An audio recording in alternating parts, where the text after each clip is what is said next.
하나님은 영이시니 예배하는 자가 영과 진리로 예배할지니라. 아멘.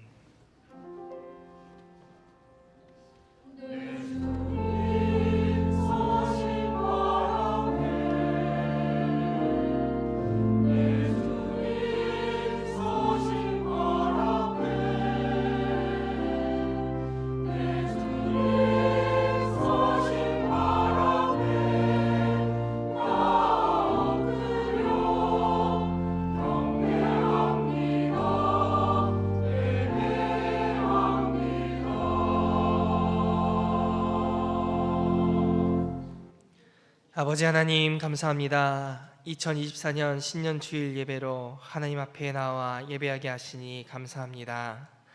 새로운 마음과 결단으로 마음과 뜻과 힘과 정성을 다하는 이 예배를 주 하나님 홀로 받아주시고 늘 돌보아 주실 것을 확실히 믿으며 나아가는 우리에게 담대함과 용기를 허락하여 주시옵소서. 우리를 인도하시는 선한 목자 구세주 예수님의 이름으로 기도합니다. 아멘. 다 같이 일어나셔서 찬송가 1장 하나님께 찬양하겠습니다.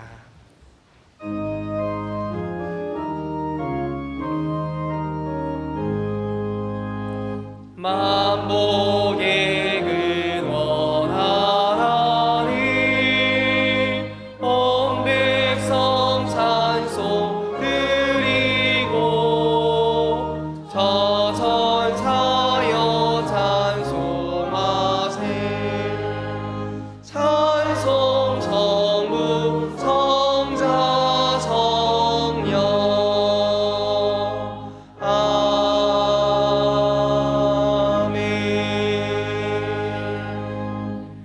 같이 성시교도 가시겠습니다.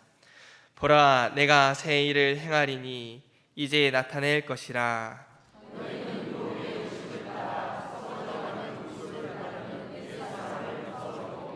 오직 너희의 심령이 새롭게 되어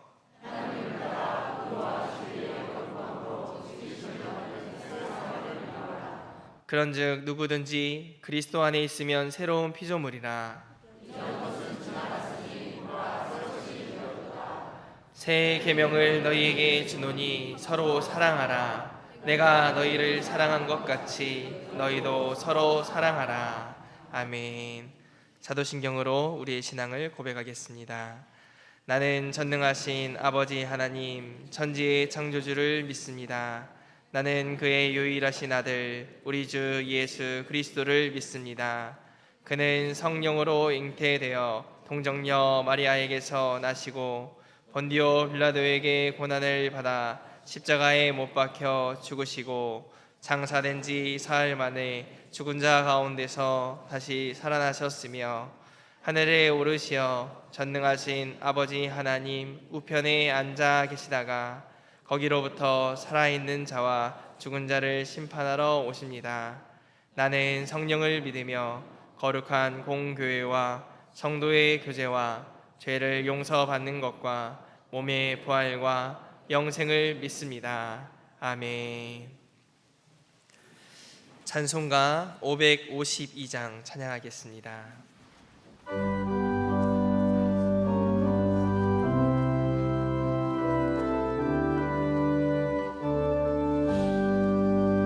아침에 해가 돋을 때 만물 신선하여라. 나로 세상 지낼 때 햇빛 되게 하소서. 주여 나를 넣으사 세월호 송 안고서 얻은 새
주여 나를 도우사 세월호 송 안고서 어두운 세상 지를 들 햇빛 되게 하소서. 밤낮 주를 위하여 몸과 마음을 드리고 주의 사랑 나타내 햇빛 되게 하소서. 주여 나를 도우사 세월호 송 안고서 어두운 세상 지를 들 햇빛 되게 하소서.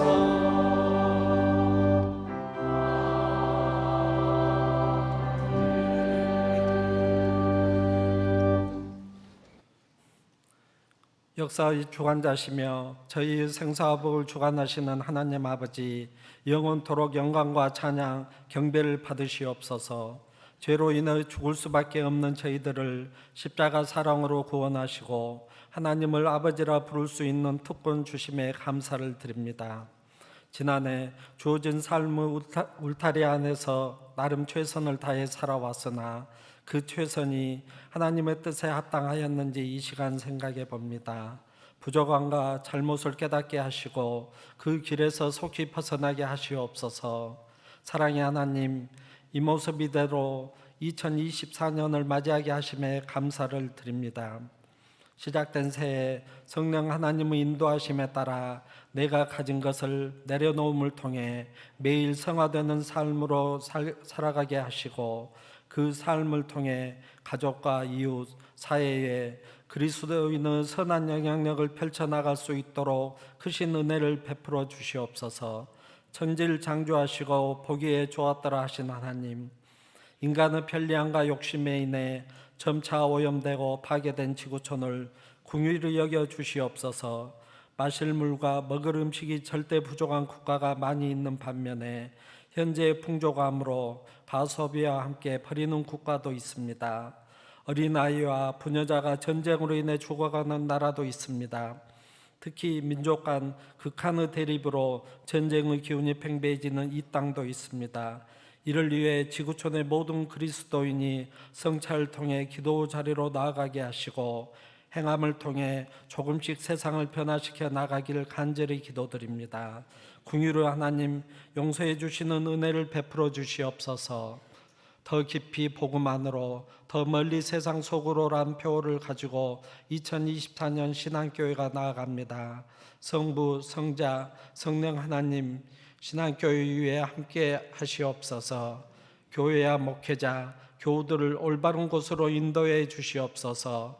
올 한 해 교회의 모든 부서가 사도행전 말씀으로 나아갑니다. 이 또한 하나님의 고귀한 뜻이 있을 것으로 확신하며 듣고 순종하겠습니다. 들을 수 있는 귀와 열린 마음을 허락하여 주시옵소서. 연대하여 사도행전 말씀으로 나아가는 모든 교회를 축복하여 주시고 우리의 고정관념, 교리, 경험을 뛰어넘어 앞만 보고 나아가므로 저희들을 통해 사도행전 29장이 쓰여지게 성령님 역사하여 주시옵소서.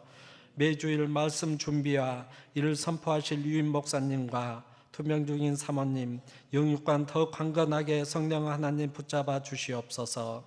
이 시간에도 오직 주님 말씀만 붙잡고 상간오지에서 하나님을 전하는 선교사님과 그 가정을 축복하여 주시옵소서. 교우들의 간절한 음성에 귀 기울여 주셔 응답을 통해 더 큰 믿음으로 성장하기를 소원합니다. 예배를 위해 헌신하는 지체들을 축복하여 주시옵소서. 헌신할 수 있음에 감사하는 저들 되게 하시옵소서.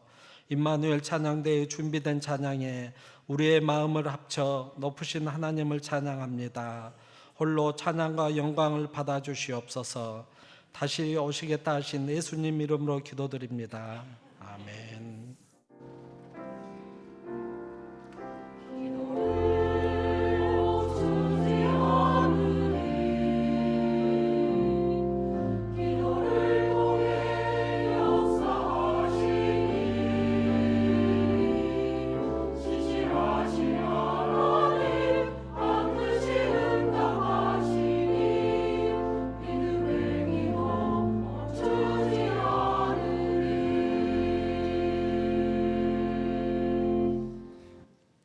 오늘 우리에게 주시는 하나님의 말씀은 사도행전 1장 1절에서 11절까지의 말씀입니다. 신약성경 187쪽에 있습니다.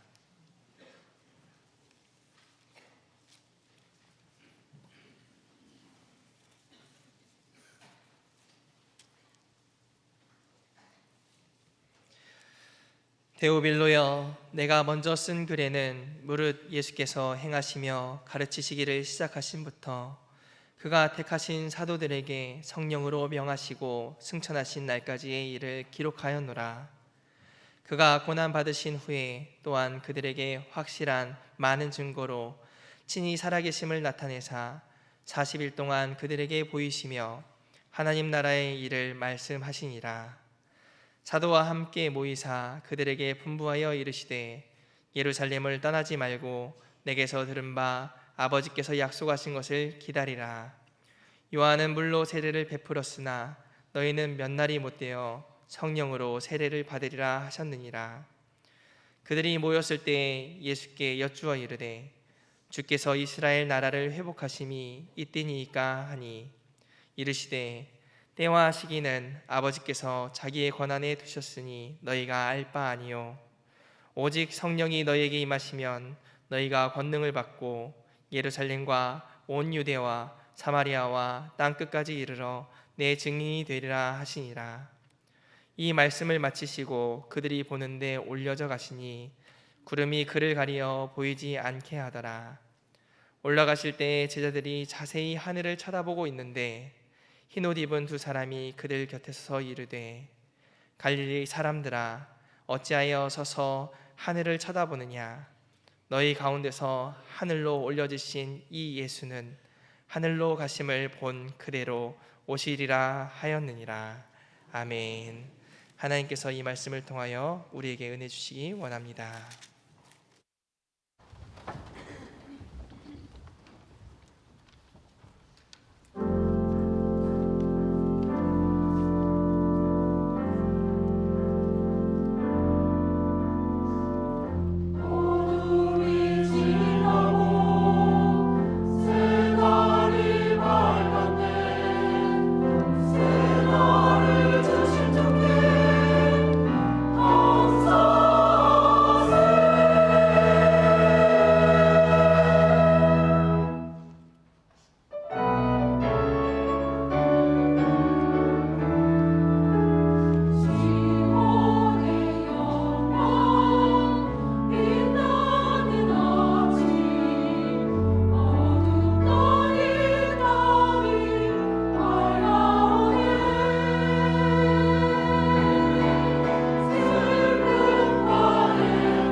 아멘.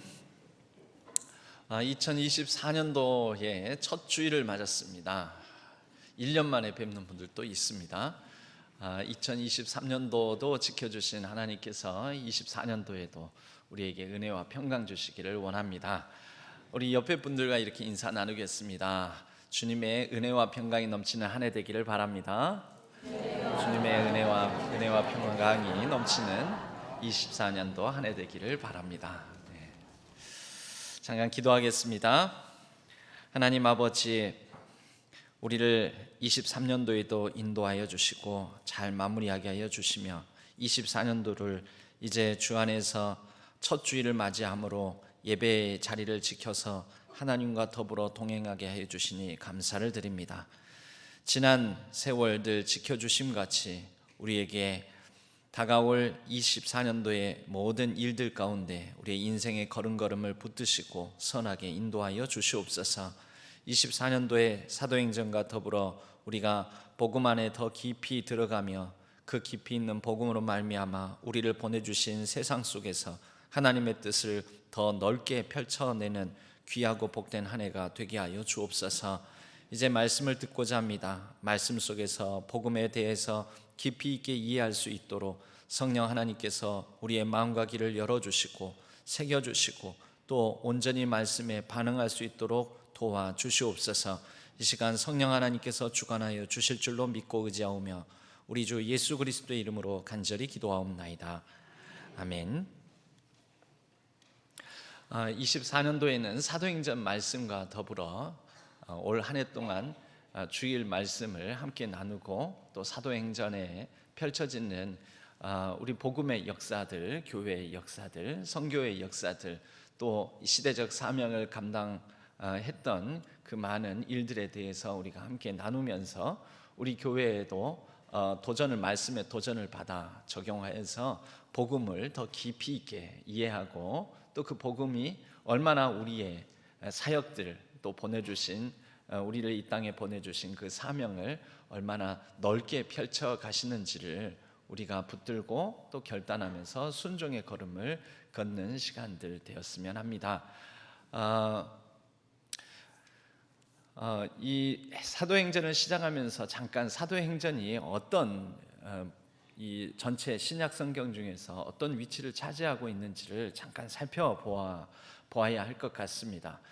사도행전은 누가가 썼습니다. 누가라는 의사로서 굉장히 꼼꼼하게 마치 환자를 살피듯이 일어났던 일들을 역사가가 기술했다고 할 정도로 나름대로 역사적인 관점을 가지고 기술한 책이 사도행전입니다. 그런데 누가가 쓴 책은 신약 성경에 사도행전만 있는 것이 아니라 누가복음이라는 또 다른 책이 있습니다. 누가복음과 사도행전을 누가라는 한 사람이 기록했다 해서 합해서 누가행전 이렇게 말하기도 합니다.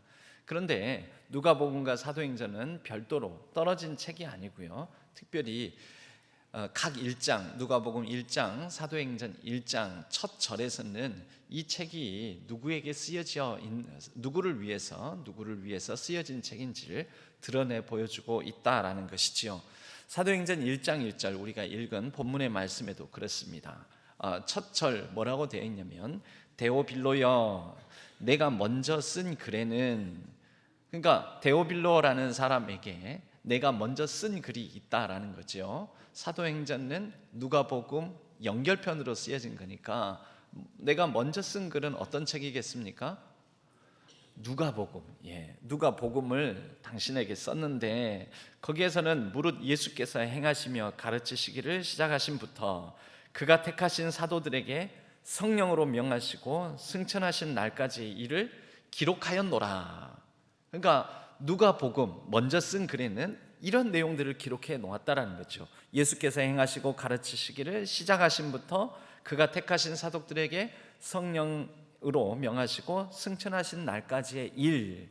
그러니까 예수님께서 이 땅에 오셔서 제자들을 택하시고 제자들에게 선포하시고 제자들을 가르치시고 제자들과 함께 하신 그 모든 일들, 그리고 그리스도의 십자가의 순환을 당하심으로 죽으시고 부활하신 다음에도 제자들에게 나타나시고 보이셔서 가르치시고 난 다음에 승천하기까지의 일을 누가복음서에 담았다라는 거죠. 그러면 이제 이 책은 왜 썼느냐? 3절에 보면은 그가 고난 받으신 후에 또한 그들에게 확실한 많은 증거로 친히 살아계심을 나타내사 40일 동안 그들에게 보이시며 하나님 나라의 일을 말씀하시니라 하고, 사도와 함께 모이실 때마다 하나님 나라의 일을 말씀하시면서 너희는 예루살렘을 떠나지 말고 예루살렘에 머물러 내가 너희에게 보내주리라 약속한 성령을 기다리라.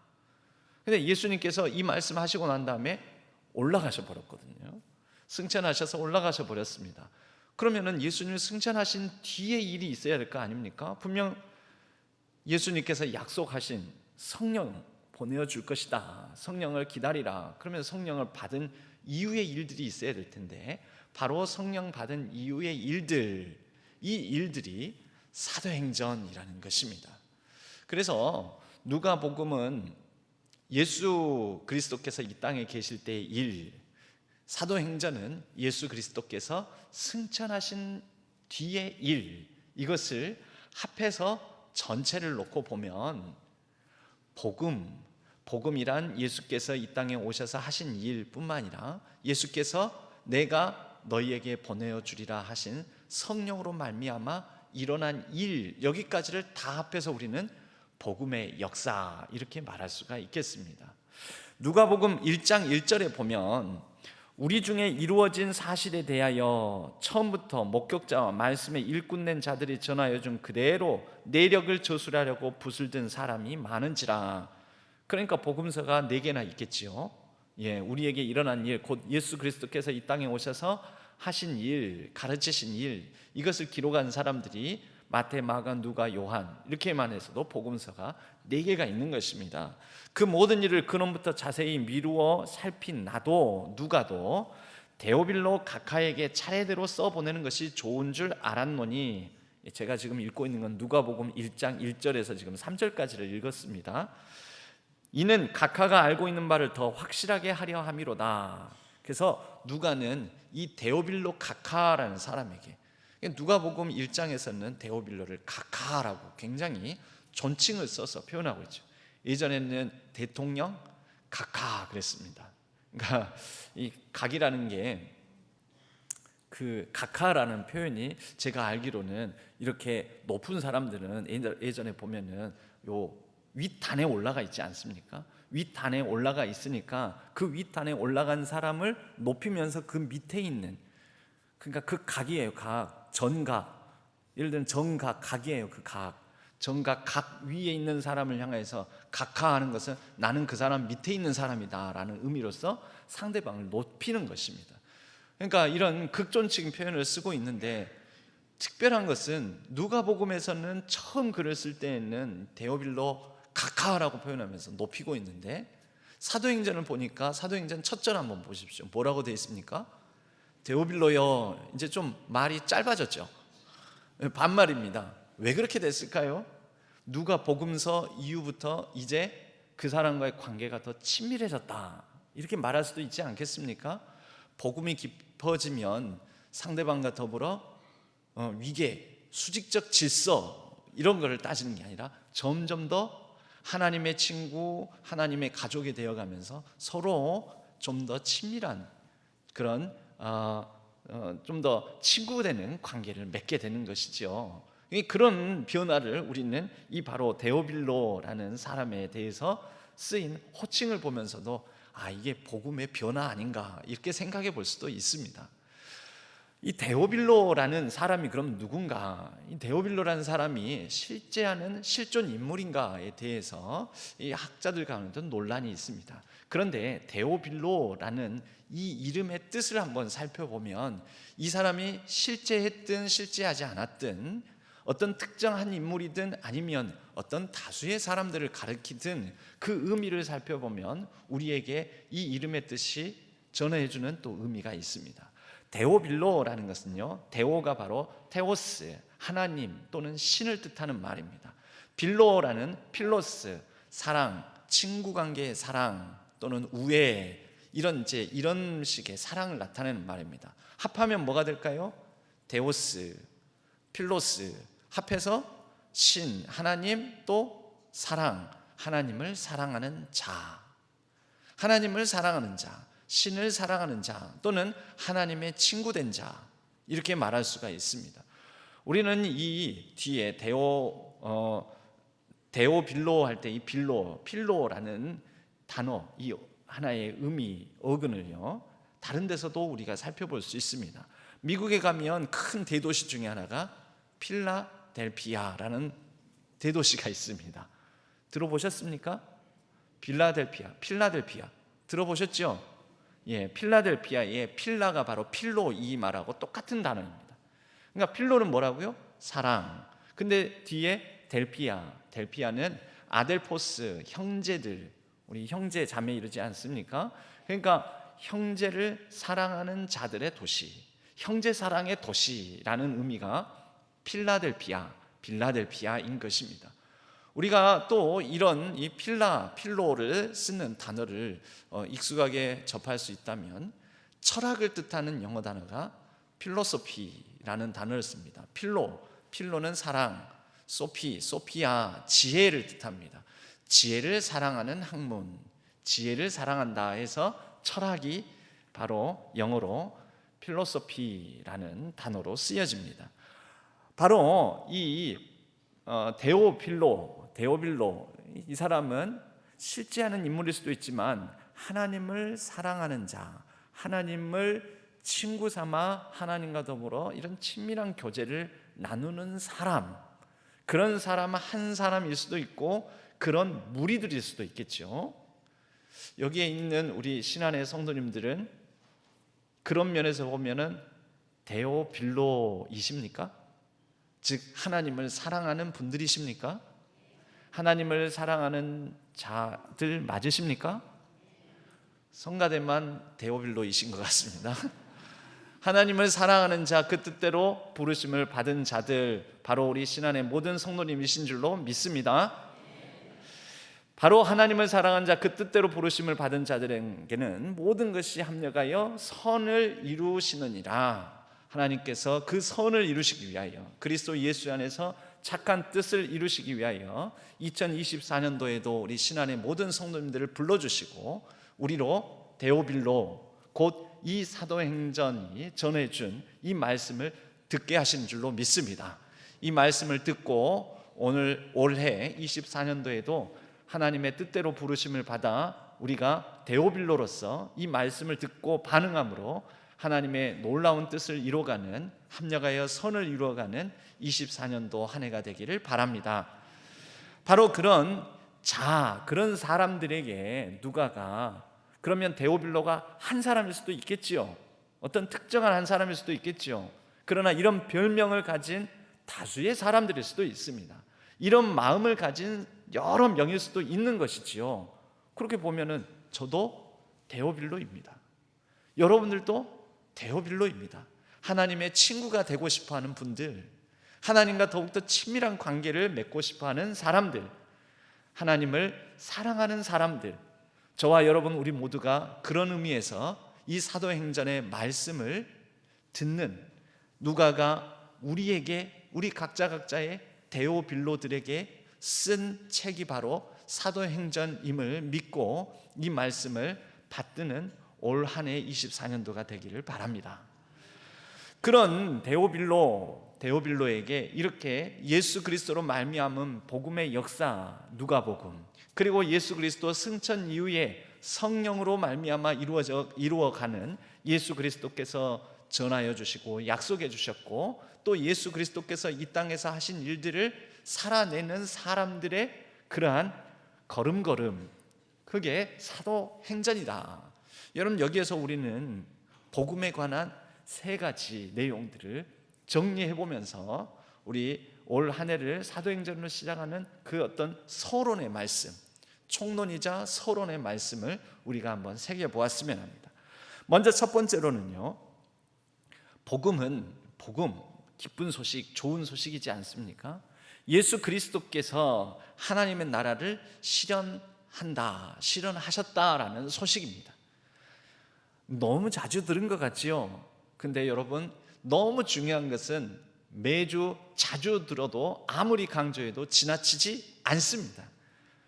예수 그리스도께서 하나님 나라를 실현하셨다, 이루셨다, 예수 그리스도를 통해서 이루어졌다. 여러분, 하나님 나라가 이루어졌다라는 것은 무엇입니까? 하나님 나라가 먼저 무엇입니까? 가장 간단하게 단순하게 정리하면 하나님이 다스리신다. 다스리신다. 하나님께서 일하신다. 하나님께서 지금도 저와 여러분 우리의 마음과 생각을 다스리신다. 아니요, 내 생각과 마음은 내가 다스립니다. 여러분, 그분에게는 아직 하나님 나라가 이루어지지 않았습니다. 그러므로 복음이 기쁘지가 않은 것입니다. 여러분, 교회 왜 나오셨어요?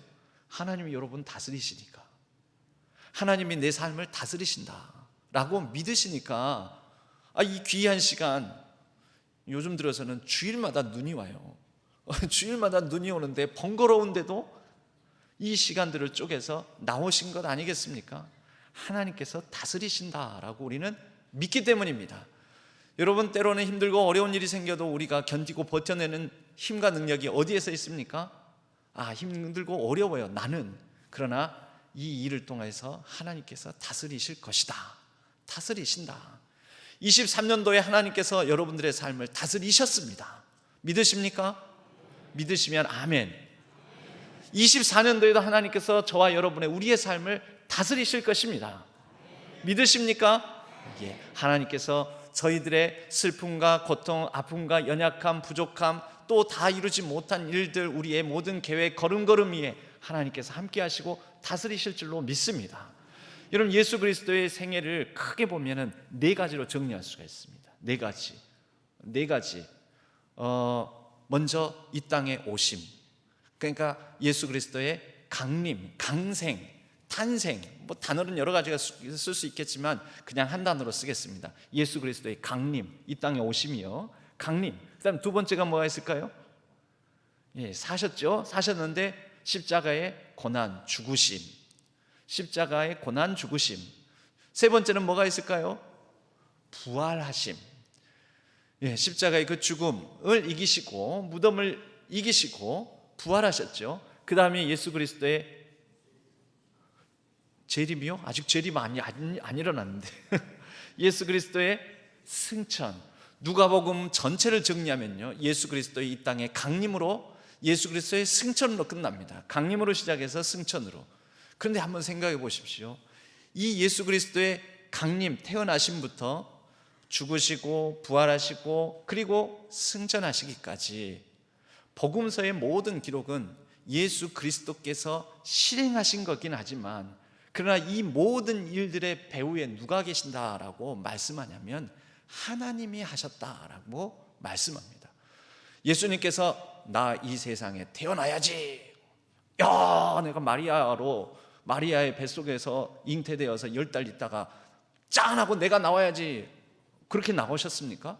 아니죠. 성령으로 말미암아 잉태되어,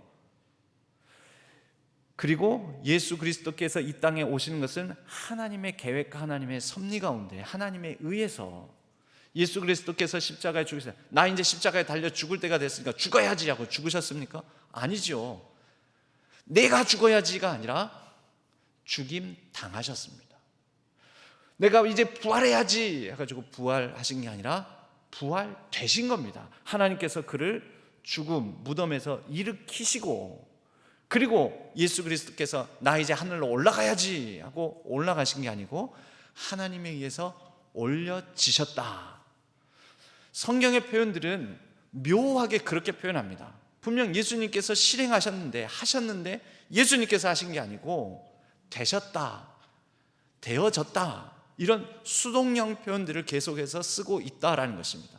그러고 보면 태어나시고 죽임 당하시고 살아나시고 그리고 하늘에 오르시고, 이 모든 일들의 주어가 누구입니까? 예수님입니까? 하나님이십니까?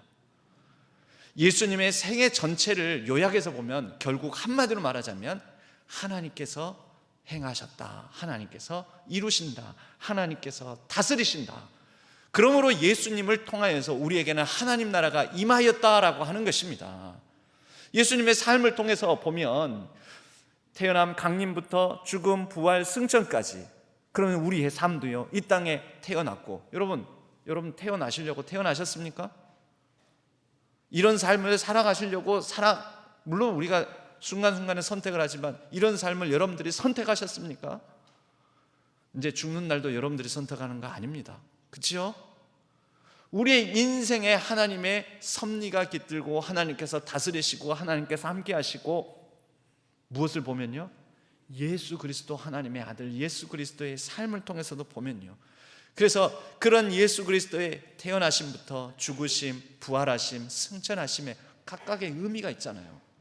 하나님의 다스리신다 그 말씀, 그러한 실제적인 사건들 속에는 의미가 있는 거예요. 우리의 태어남, 우리의 살아감, 우리의 죽음, 우리의 이 땅에서의 죽음 이후의 모든 것까지 우리에게도 하나님이 다스리시면 의미가 있다. 여러분, 이것이 예수 그리스도를 통하여 하나님 나라가 실현되었다라는 것의 의미인 것입니다. 그러므로 복음은 소극적으로는 예수 그리스도를 믿음으로 죄 사함을 받고 죽어서 천국 간다, 작게는 그런 의미입니다. 중요한 의미입니다. 그런데 이것으로 끝나지 아니하고 우리의 복음을 붙드는 삶의 또 다른 적극적이고 더 넓은 의미는 예수 그리스도로 말미암아 하나님 나라가 나에게도 이루어졌으니, 곧 하나님이 나를 다스리시니 나의 삶에는 새로운 인생, 새로운 삶, 새로운 의미와 가치가 생겼다. 나의 눈물, 슬픔, 고통, 아픔에도 새로운 의미와 가치가 있다. 그러므로 나의 삶에 이런 새로운 의미와 가치를 붙들고 살아가는 새로운 인생 삶을 통하여서 누군가에게 선한 영향력을 끼치는 것입니다. 이거 봐, 내가 의미 없어 보이지? 근데 내 삶에 의미가 있거든. 내가 이제 이 새로운 의미를 가지고 살아가. 내 살아가는 새로운 의미의 삶을 보고 옆에 사람들이, 다른 사람들이 뭔가 있네? 대단하네? 내가 그전과는 새롭게 살아가는 그 삶의 모습이 누군가에게 영향을 끼친다라는 것입니다. 그래서 복음은 내 안에서만 머물지 않고 점점 더 확산되어 가는 것입니다. 나에게 임한 하나님 나라가 나뿐만 아니라 주변에 다른 사람들에게도 영향을 끼치며 내 의미 있는 삶, 가치 있는 삶을 통해 누군가 그 의미와 영향을 받게 된다라는 거죠.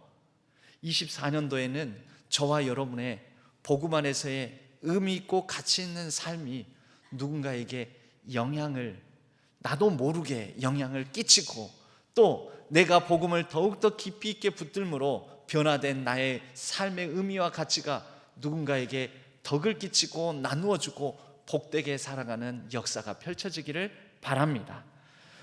그리하여 예수님께서 이 누가복음서에는 예수님께서 이 땅에 오셔서 하실 일들에 대해서 예수님 스스로가 친히 구약의 두루마리를 펼쳐서 사람들 앞에서 읽는 누가복음 4장 말씀으로부터 이 복음에 대해서 진술을 합니다.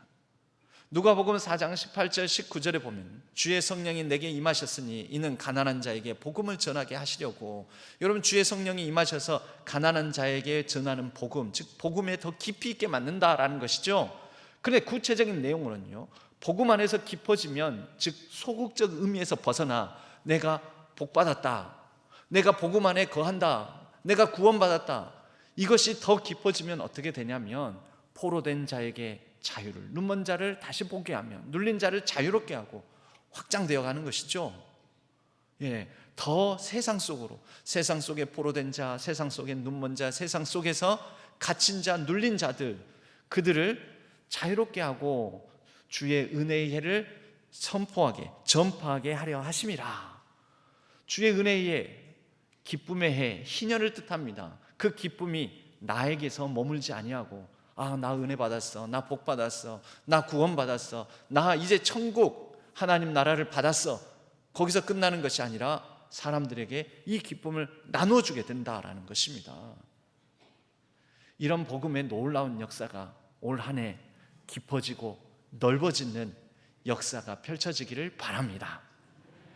두 번째, 이제 복음은 우리로 말미암아 복음이 예수님께서 나타내시고 보이시고, 3절 말씀에 보면요, 그가 고난 받으신 후에 또한 그들에게 확실한 많은 증거로 친히 살아계심을 나타내셨죠.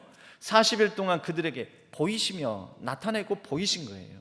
예수님께서 그러니까 하나님 나라의 일을 예수님께서 나타내고 보이셨다. 동사로만 단순하게 말하자면 그렇게 말할 수가 있습니다. 그런데 예수님께서 하신 일을 다시 요약을 하면 주의 성령이 내게 임하셨으니 성령의 임하심, 성령의 인도하심, 성령의 충만함 가운데 그리고 보이시면서 가르치셨죠. 그래서 예수님께서 뭘 남기셔요? 승천하셨지만 누가 남았습니까? 예수 그리스도는 승천하셔서 하늘로 올라가셨지만 사람은 가셨지만 뭐가 남아요? 예수님의 열매들, 제자들이 남잖아요. 제자들이. 그러니까 성령 받아서 예수님께서 이 땅에서 나타나셨어요. 보이셨어요. 포로된 자에게 자유를, 눈먼 자를 다시 보게 하고 눌린 자를 자유롭게 하는 일들을 막 보여주셨어요. 나타내 보여주셨어요.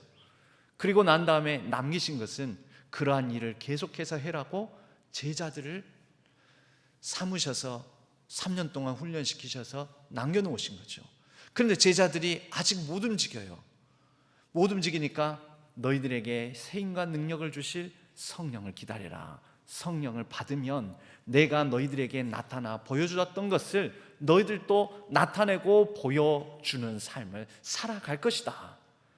여러분, 이것이 두 번째 복음입니다. 두 번째 복음 뭡니까? 나도 예수의 증인이 될 수 있다. 따라서 해보시기 바랍니다. 나도 예수의 증인이 될 수 있다. 아이, 그건 제자들만 하는 것 아닙니까? 아니요, 우리도 제자 삼아 주셨어요. 우리도 할 수 있다라는 것이죠. 나도 예수의 증인이 될 수 있다. 예수께서 나타내 보여주셨던 모든 것들을 우리도 할 수 있다. 그러면 뭐 뱀을 집어들고 정갈을 잡아도 물지도 않고, 그리고 치유의 권능을 발휘하고 막 사람들 머리 위에 척척 손 얹으면 그 사람이 앉은 명에도 벌떡벌떡 일어나고, 이런 일을 할 수 있다라는 것입니까? 제일 중요한 게 있어요. 여러분, 말씀을 보면요, 그런 것은 하나의 현상일 뿐인 거지, 그런 현상을 하는 게 아니라 본질이 더 중요한 겁니다. 본질이 무엇인가요? 성령이 내게 임하시면, 주의 성령이 내게 임하셨으니 이는 가난한 자에게 복음을 전하게 하시려고 포로된 자, 눈먼 자, 눌린 자, 그들에게 다가갈 수 있게 해주신다는 것입니다. 그들에게 어떻게 해요? 못해요? 여러분, 내가 하는 것입니까? 내가 하는 게 아니에요. 성령이 임하시면 그분이 힘과 능력 주셔서 하게 하신다. 증인이라는 말은요, 증인이라는 이 단어를 마르투레스라는 단어를 사용합니다. 이 단어로부터 나중에 무슨 단어가 나왔냐면 순교자, 마르티르라는 단어가 나오게 됩니다. 순교자, 순교자는요, 그냥 죽는 사람의 순교자가 아닙니다. 그냥 교회 안에서 예배드리고 있다가 폭격 맞아서 죽었다, 순교입니까? 글쎄요, 그렇게 볼 수도 있겠죠. 그런데 순교는 그게 순교가 아니고요, 내가 생명 다하기까지 예수 그리스도를 전하지 않고는 나는 버틸 수가 없다. 전하지 않고는 참을 수가 없다. 견딜 수가 없다. 그래서 예수 그리스도를 전하겠다. 예수 그리스도를 전하는데 목숨 거는 사람이 순교자입니다. 그냥 단순히 죽는 사람이 순교자가 아니에요. 그러므로 순교자는요, 일평생 복음 전하다가, 그러다 나이 들어서도 복음 전하다가 나이 들어서 죽었어요. 이 사람 순교자예요, 아니에요? 순교자예요. 왜요? 증인들이 바로 순교자라니까요. 증인. 예수 그리스도께서 나의 삶에 행하신 일, 예수 그리스도께서 나로 하여금 예수 그리스도에 관하여서 보고 들은 바를 전하지 않을 수가 없다 해서 전하는 삶을 살아가다가 죽으면 순교자인 것입니다. 법정 증인으로 사람들을 부릅니다. 증인, 증언해 줄 수 있겠습니까? 증인해 주실 수 있겠습니까? 여러분, 때때로는요, 이 증인을 선다는 거, 살인 현장, 어떤 사기 현장, 어떤 부정한 일을 하는 그 사건 현장을 목격을 했어요. 그래서 목격자로서 증언을 해달래요. 증인 서달래요. 여러분 같으면은 증인 서주시겠어요? 여러분들이 살인 현장을 목격했어요. 그래서 유력한 목격자예요, 여러분들이. 그래서 법정에서 나오래요. 나와서 증인 좀 해달라고. 여러분 하겠어요? 못하겠어요? 하시겠어요? 안 하시겠어요? 하시겠어요? 왜 대답을 안 하세요? 왜 해코지 당할까 봐? 여러분들이 권력형 비리의 현장을 여러분들이 목도를 냈어요. 그 권력형 비리의 현장을 여러분들 보고 증언을 해달래요. 결정적으로 이 증인이 증언하는 것에 효력이 있어요. 근데 그 대신 그로 말미암아 다소 불이익을 받을 수 있어요. 누구한테요? 권력 힘 있는 사람들한테 내가 어떤 해코지를 당하거나 또는 재산상에 또는 내 지금 사회적 신분 그 위치에 지위에 불이익을 당할 수도 있어요. 그런데 내 증언이 아니면, 내가 증인 서주지 않으면 이 권력형 비리 사건은 절대 해결이 안 되는 거예요. 그럼 증인 서주시겠습니까? 서주시겠어요? 네. 근데 얘기를 안 하시는 분은 뭐예요? 아이, 참견 말고 남의 일 괜히 참견했다가 나중에 큰 해코지 당하고 큰 어떤 병고 당하면 어떡해? 여러분, 증인의 삶에 있어서 증인을 서주느냐 안 서주느냐 결정적 차이는 뭐냐면 용기가 있느냐 없느냐입니다. 용기의 문제입니다. 사실 보고 들은 건 있는데 보고 듣고 느끼고 내가 있는 그대로만 얘기를 해 있는 그대로 말할 수 있다는 것은 사실은 굉장한 용기가 필요합니다. 우리가 쉽게 얘기는 하지만 권력형 비리 사건, 살인 현장, 무슨 어떤 현장, 저거는 내가 봤는데 저거 내가 봤다고 내가 본 대로 얘기하면 나중에 마음이 막 불안한 거죠. 어떻게 해야 될지. 여러분, 그런데 복음은 우리에게 그러한 용기를 주는 것입니다.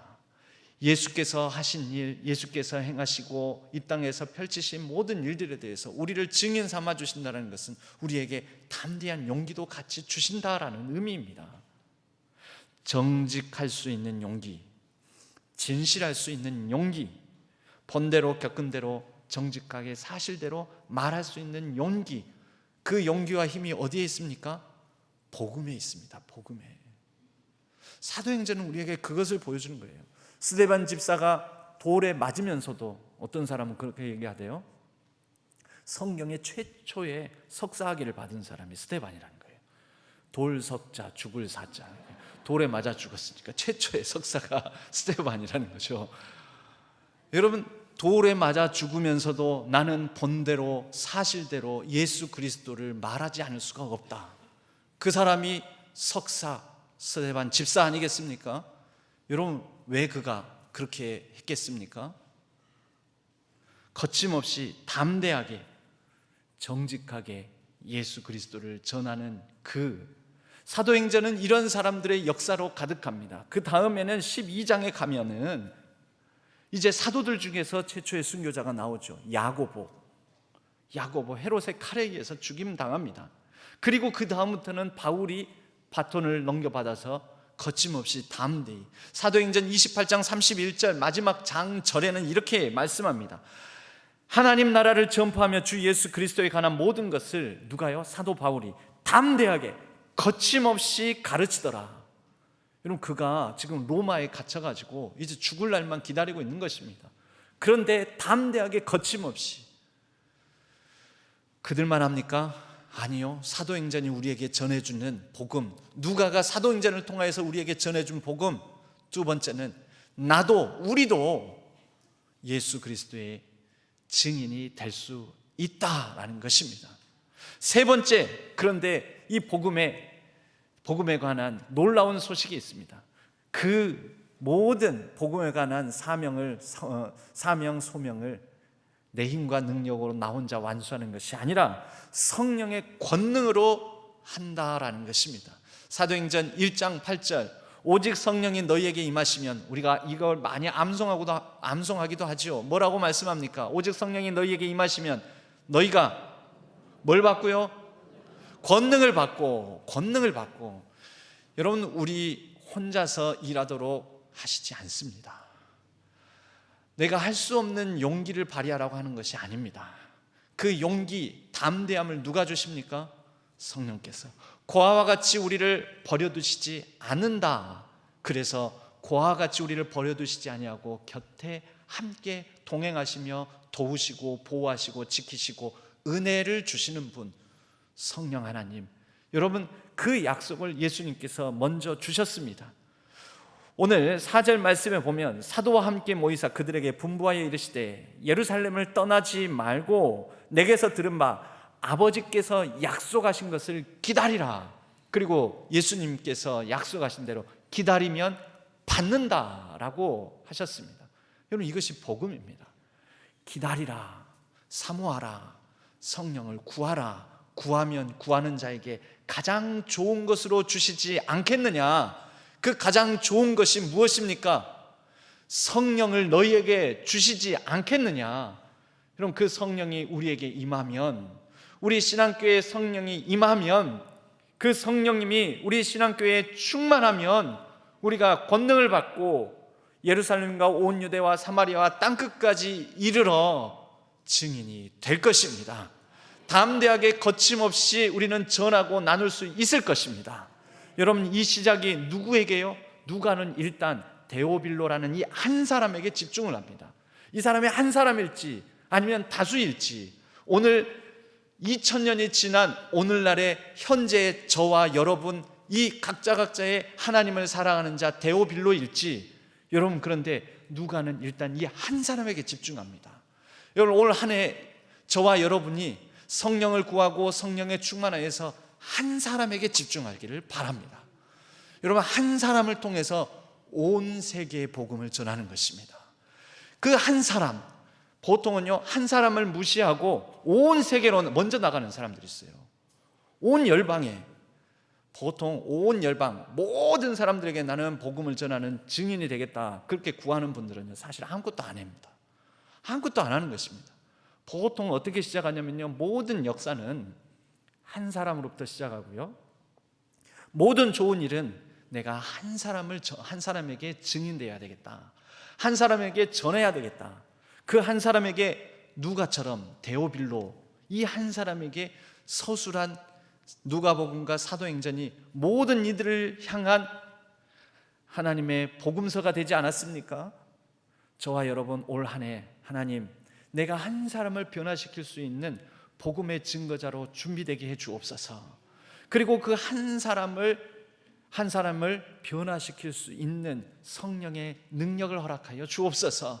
그 한 사람의 갇힌 자, 눌린 자, 눈 못 보는 자를 보게 하고 자유롭게 하는 바로 그 한 사람의 성령 충만한 자가 내가 되게 하여 주옵소서. 여러분, 그렇게 복음 안에서 더욱더 깊어지고, 그리고 우리로 보냄받은 그 한 사람 앞에 더욱더 넓게 복음의 역사를 이루어가는 2024년 한 해가 되기를 주님의 이름으로 간절히 축복합니다. 하나님 아버지, 올 한 해 주님 안에서 복음이 더욱더 깊어지게 하여 주옵소서. 우리 주님께서 이루신 모든 일들 하나님의 다스림을 받으며 성령의 충만한 가운데 능력 있게 담대하게 거침없이 용기를 가지고 단 한 사람, 우리가 데오빌로 단 한 사람을 변화시키는 한 해가 되게 하여 주옵소서. 나를 혼자 내버려 두지 마시고 우리와 함께 하여 주시고, 또 우리 신앙교회 성도님들이 함께 연대하여 거룩한 손을 붙잡고 하나님 나라를 이루어가게 하여 주옵소서. 의지하옵고 우리 주 예수 그리스도의 이름으로 간절히 기도하옵나이다. 아멘. 찬송가 516장 찬양하겠습니다.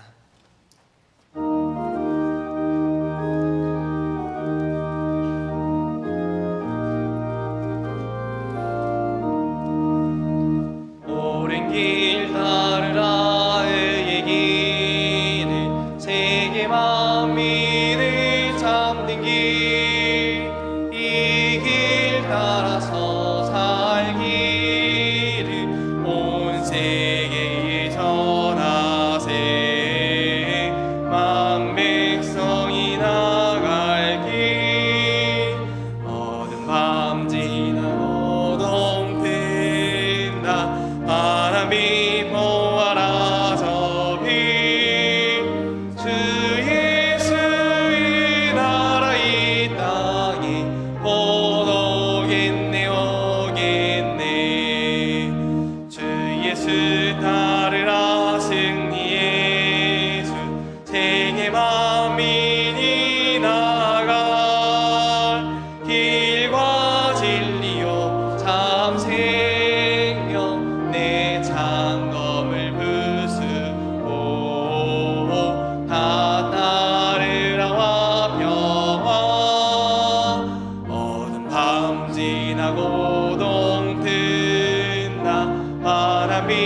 보아라 저비 주 예수의 나라 이 땅에 곧 오겠네 오겠네 놀라운 이 소식 알리어라 세계 만민을 구하려 내 주 예수를 보내신 참 사랑의 하나님 만 백성이 따르기 어둠 밤 지나고 동튼다 바람이 보아라 저기 주 예수의 나라 이 땅에 곧 오겠네 오겠네 고난길 헤치고 찾아온 길 많은 백성을 구한 길 모두 나와서 믿으면 온 세상이 마침내 이 진리에 살겠네 어둠 밤 지나고 동튼다 환한 빛 보아라 저비 주 예수의 나라 이 땅에 곧 오겠네 오겠네. 하나님 아버지 24년도 첫 주일 예배 헌금을 하나님께 마음과 정성을 다하여 드립니다. 주일 헌금으로 11조로 선교와 비전 헌금으로 또 갖가지 감사의 제목을 담아 감사의 예물을 올려드립니다. 하나님께서 기뻐 받아 주시옵고 하나님의 나라와 영광 위하여 아름답게 쓰여지게 하여 주옵소서. 우리의 간절함에는 하나님의 복된 응답을 더하여 주시고 우리의 감사함에는 더 풍성한 감사가 넘쳐나게 하여 주옵소서. 24년도에는 하나님께서 우리의 자녀와 가정들을 형통케 하여 주셔서 모든 진로와 학업 걸어가는 걸음걸음을 선한 능력으로 축복하여 주시옵소서. 하나님 모든 연약한 사람들 또 특별히 환우들을 돌봐주셔서 주의 권능을 발하여 주시고 하나님께서 주시는 위로와 평강을 누리게 하여 주옵소서. 모든 마음 연약하고 여러 가지로 마음 혼돈하며 또 정처 없는 마음 가운데 있는 성도님들의 마음들을 싸매어 주시고 고쳐 주시고 하나님께서 늘 평강의 왕으로 다스려 주옵소서. 이 세상 열방에 여러 혼돈과 공허가 가득합니다. 전쟁의 땅에 평화를 주시고 불의한 곳에 정의와 공의가 흐르게 하여 주시오며 모든 기후위기 변화 가운데 또 여러 자연재해 가운데 하나님께서 생명의 역사를 회복시켜 주시옵소서. 모든 선교사님들의 사역 위에 기름 부어주시고 풍성한 열매 거두게 하여 주옵소서. 2024년도 우리의 걸어가는 일상의 모든 상황 속에 간섭하여 주시고 하나님께서 동행해 주심으로 우리가 그리스도의 증인된 삶을 복되게 살아내게 하여 주옵소서. 모든 것 감사드리옵고 우리 주 예수 그리스도의 이름으로 간절히 축복하옵고 기도하옵나이다. 아멘. 교회 소식은 주보를 참조해 주시기 바랍니다. 오늘 저녁 예배는 재직회 헌신 예배로 드려집니다. 재직회 헌신 예배는 재직 가운데 회계, 서기 이런 맡은 분들이 사회를 보는 예배가 아닙니다. 재직들이 모두 나와서 특별히 올 한 해 재직들로서 결단하고 헌신을 다짐하는 시간들입니다. 그러므로 재직회 특별히 각 부서에 최소한 부장, 서기, 총무, 회계 이런 세워진 역할을 책임을 맡은 분들은 반드시 필참하시고 올 한 해 동안에 재직들을 향하여서 주시는 말씀의 교제를 나누고 또 결단하고 헌신을 다짐하는 시간 되기를 바랍니다. 그래서 예배 순서 맡은 분들 내지는 예배의 특성 맡은 분들만 재직들만 오시는 게 아니라 일단 모든 재직들이 다 오시는 자리이고 또 특별히 재직회 부서 안에 있는 앞장서서 섬기는 분들은 맡은 책임 때문에라도 반드시 필참해야 되는 자리인 것입니다. 형식적으로 재직회 헌신 예배라고 두어서 이렇게 하는 게 아니라 연초에 제일 먼저 재직회 헌신 예배를 주일 저녁에 두는 것은 재직들이 바로 세워져야 올 한 해 교회의 모든 살림과 운영과 모든 부서마다 역할들이 제대로 이루어지기 때문에 그렇습니다. 재직회 헌신 예배이지만 재직회 세미나라고 볼 수가 있습니다. 모든 재직들은 저녁 예배에 모두 참여해 주시기를 바랍니다. 이번 주 화요일에는 1월 정기당회가 있습니다. 오늘 저녁 예배 후에는 임시 재직회와 연석으로 공동의회가 있습니다. 감사 보고 및 2023년 결산 그리고 24년 예산 승인건에 관하여 다루겠습니다. 겨울 수련회가 진행됩니다. 중고등부, 청년부 수련회 위해서 기도해 주시면 감사하겠습니다. 단단한 기도 훈련 서약서, 가만 보니까 이름 쓰는 칸이 없더라고요. 그래서 이름을 꼭 기재하셔서 단단한 기도 훈련 완수하였습니다. 이 서약서를 체크 다 하셔가지고 제출 오늘까지 해주시기 바랍니다. 2024년도 찬양대를 섬기는 일꾼들 명단이 있습니다. 확인해 주시고 또 위에서 잘 섬길 수 있도록 기도해 주시면 감사하겠습니다. 주일 점심은 3월부터 가능하도록 준비 중에 있습니다. 청년부 아웃리치를 위한 1일 찻집이 다음 주일 1월 14일 1, 2, 3부 예배 후에 친교실에서 있습니다. 기도해 주시고 또 많이 후원해 주시면 감사하겠습니다. 성탄 트리 한 달 동안 불을 밝혔었는데요. 성탄 트리를 1월 13일 토요일에 오전 9시부터 철거를 합니다. 세울 때도 같이 세웠지만 철거할 때도 누군가 하겠지라고 생각하지 마시고 한 손 힘 하나 보태셔서 거들어 주시면 감사하겠습니다. 기타 주보 광고 주보를 참조해 주시고 교회 소식은 주보를 참조해 주시기 바랍니다. 우리 옆에 분들과 이렇게 인사 나누겠습니다. 복음 안에서 우리 한 사람에 집중하는 한 해 됩시다. 한 사람에 집중하는 한 해가 됩시다. 인사 나누겠습니다. 우리 모두 자리에서 일어나시겠습니다. 주기도문송과 축도로 예배를 마치겠습니다.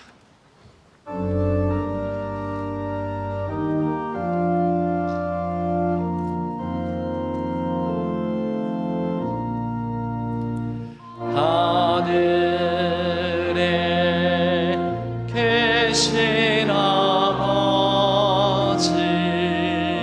이름 거룩하사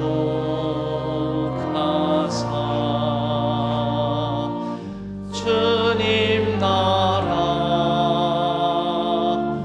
임하시고 뜻이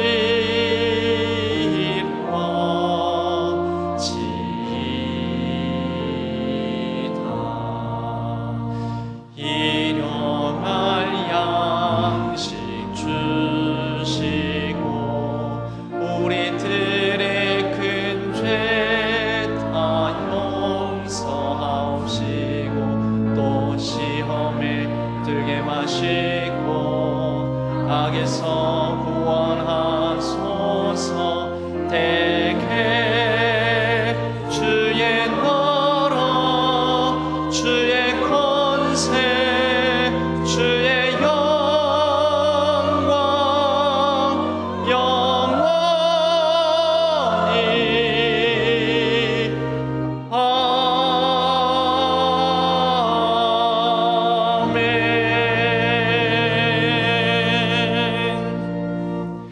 이제는 우리 주 예수 그리스도의 은혜와 하나님 아버지의 지극하신 사랑하심과 성령 하나님의 위로 교통하심이 더 깊이 복음 안으로 더 멀리 세상 속으로 보냄받아 그곳에서 성령의 충만한 가운데 사명을 완수하고자 다짐하고 결단하는 우리 모든 신안의 성도님들 위해, 우리 신앙교회 위에, 온라인상에서 흩어져 예배를 드리는 모든 예배자들 위해 이제로부터 영원까지 함께 하시기를 간절히 축원하옵나이다.